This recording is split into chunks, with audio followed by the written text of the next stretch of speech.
আজকে আমরা দেখব প্রথম পর্যায়ক্রমিক মূল্যায়ন 2026-এর জন্য ষষ্ঠ শ্রেণীর ইতিহাস প্রশ্ন, যেখানে পূর্ণমান 30, সময় রয়েছে 1 ঘন্টা। নাম, বিভাগ, রোল নাম্বার নিজেরাই লিখবে। চলে যাব প্রশ্ন এবং তার উত্তরে। একে দাগে সঠিক উত্তরের টিক চিহ্ন দাও। 1 গুণ 3 সমান 3। একে দাগের 1, হোমো ইরেক্টাস প্রজাতির আদিম মানুষের অস্তিত্ব পাওয়া গেছে নেভাসাতে। একে দাগে 2, হরপ্পার তৈরি শিল্পদ্রব্যের খোঁজ পাওয়া গেছে আরবে। দেখবে তোমরা বইতে কি রয়েছে। একে 3, হরপ্পা শিলমোহরে যেটি দেখা যায় না অশ্বত্থ গাছের ছবি। তারপর দেখো কি রয়েছে, শূন্যস্থানে উপযুক্ত শব্দ বসাও। 1 গুণ 3। 2-1, উত্তরপ্রদেশের বেলান অঞ্চলে মাঝের পাথরের যুগের হাতিয়ার পাওয়া গেছে। 2-2, মধ্যপ্রদেশের নর্মদা উপত্যকায় 1,30,000 বছরের পুরনো মানুষের মাথার খুলি পাওয়া গেছে। 2-3, মহেঞ্জোদারো থেকে একটি ব্রোঞ্জের তৈরি নারী মূর্তি পাওয়া গেছে। বেমানানির তলায় দাগ দাও। 1 গুণ 3। 3-এর দাগের 1-এর বেমানান হবে ঢোলাবিরা, আর 3-এর দাগের 2-এ হবে লোহা, 3-এর দাগের 3-এ হবে উট। পরের প্রশ্ন দেখো।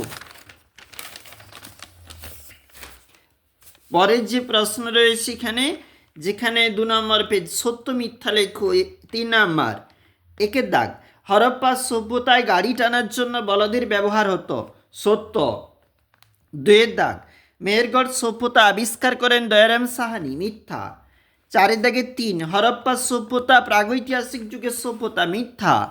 একটি বাক্যে উত্তর দাও। 3 নাম্বার, 5-এর 1, হরপ্পা সভ্যতায় বিদেশ থেকে কোন কোন দ্রব্য রপ্তানি করা হতো বিদেশে, যেগুলা সুতিবস্ত্র, হাতির তৈরি গয়না, তামা, দেখবে তোমরা বইতে। 5-2, ভারতীয় উপমহাদেশে নতুন পাথরের যুগে মেয়েরা কি করত, শস্য পেশাই করত। 5-3, হরপ্পা সভ্যতার বেশিরভাগ শিলমোহরে কোন প্রাণীর ছাপ দেখা যায়, উত্তর হবে একশৃঙ্গ গন্ডার, একশৃঙ্গ ষাঁড়। পরের প্রশ্ন, মিল করো। 1 গুণ 4, হুন্সকি কর্ণাটকে অবস্থিত। বনে বনে আগুন লাগা হবে দাবানল। মহেঞ্জোদারোর শিলমোহর নৌকা সবচেয়ে পুরনো পাথরের অস্ত্র, কাশ্মীরের সোয়ান উপত্যকা। নিচের যে প্রশ্ন, 3টি প্রশ্নের উত্তর দাও 2 নাম্বার করে, মোট 6 রয়েছে। চলে যাব পরবর্তী পেজ, এই দিকটা 3 নম্বর পেজ, যেখানে পরবর্তী প্রশ্নটা রয়েছে। 3 নম্বর পেজে আর কিছু নেই। চলে যাব 4 নম্বর পেজ, এখানে রয়েছে 5 নাম্বারের। তোমাকে কিন্তু এইখানে 5 নাম্বারের দেখো কি বলেছে, যেখানে একটা প্রশ্নের কিন্তু উত্তর করতে হবে, অবশ্যই দেখবে পরীক্ষার জন্য।